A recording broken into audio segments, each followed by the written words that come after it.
On the roof of G1, you'll notice there is a wind turbine. This gives the power to the Redsand project, or a little bit of it. They used to have a CCTV camera section on the on some of the doors of the gantries, but it does look like somebody's either knocked it off or taken it away or destroyed it.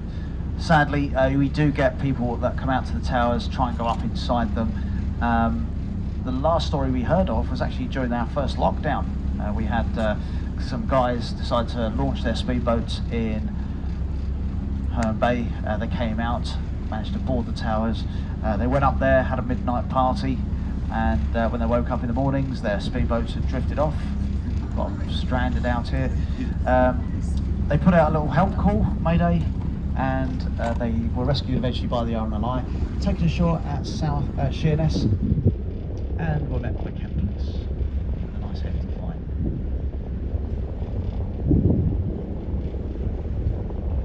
The other aerial mast on G1 is reminiscent of the days of the pirate radio stations.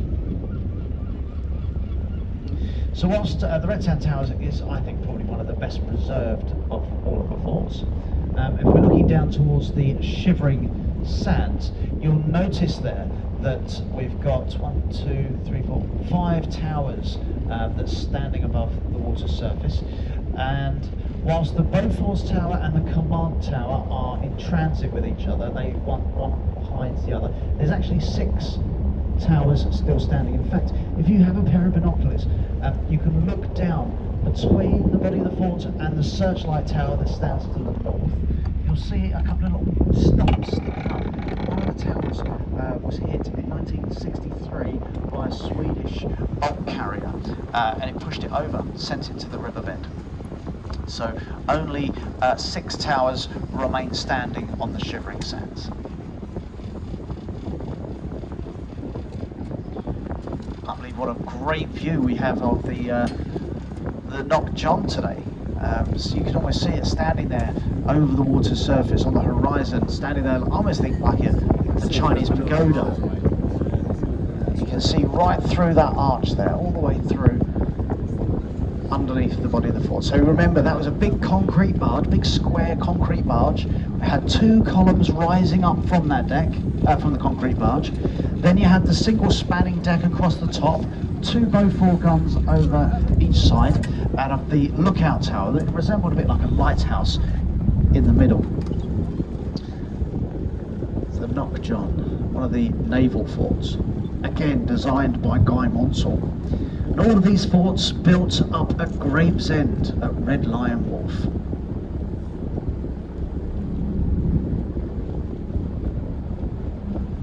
The Redsand Towers were grounded out here in March 1943. And whilst these towers were responsible for shooting down aircraft, 22 in total, there was reports from the Redsand Towers that one landed into the water nearby. On our charts we do have a wreck marked off to our left hand side now, roughly halfway between us in that fishing boat over there, which we suspect is that aircraft. We're not 100% sure. We don't know what some of these wrecks are on the bottom. They just come up as blips on our echo sounder, but there's something over there. We can only assume from the stories and the records that that could be it.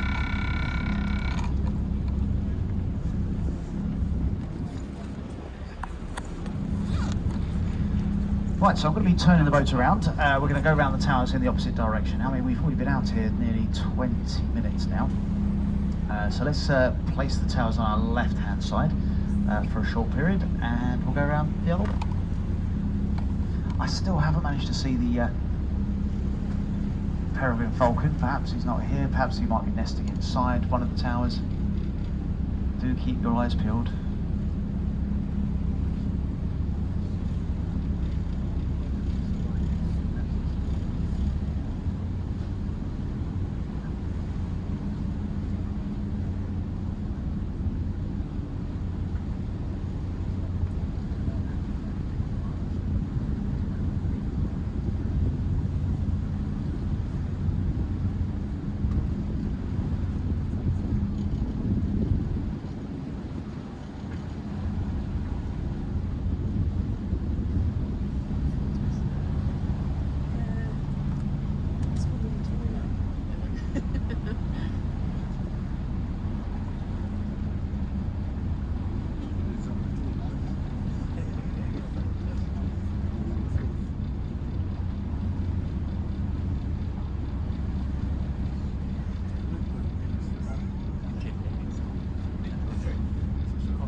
You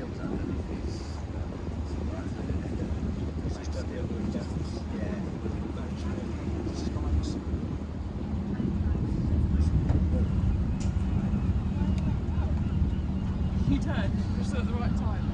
I was going to call you and you turned. Mind you, you might have had a that's what I do.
It's not good, is it?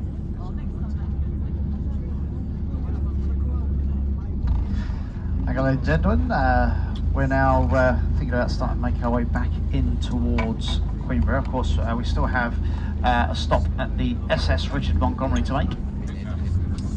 I can't spend too much time out here, otherwise we could end up getting back late. Of course, we're going to have to cut our time at the Montgomery. So let's head on round the towers one more time. If you haven't managed to get all your photographs now, tough. That's why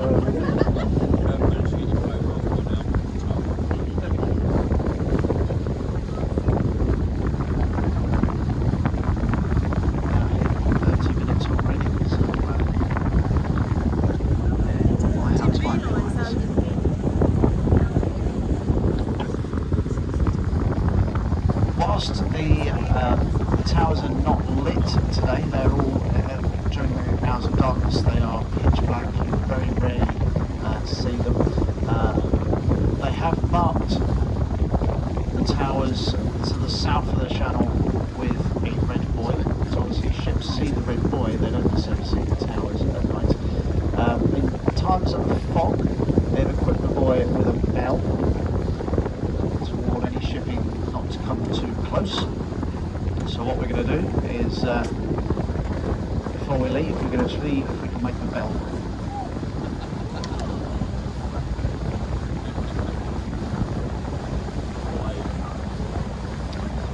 Journey time up to the back up to Montgomery is probably about 45-50 minutes.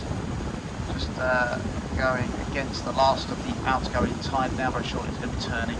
and start making our way back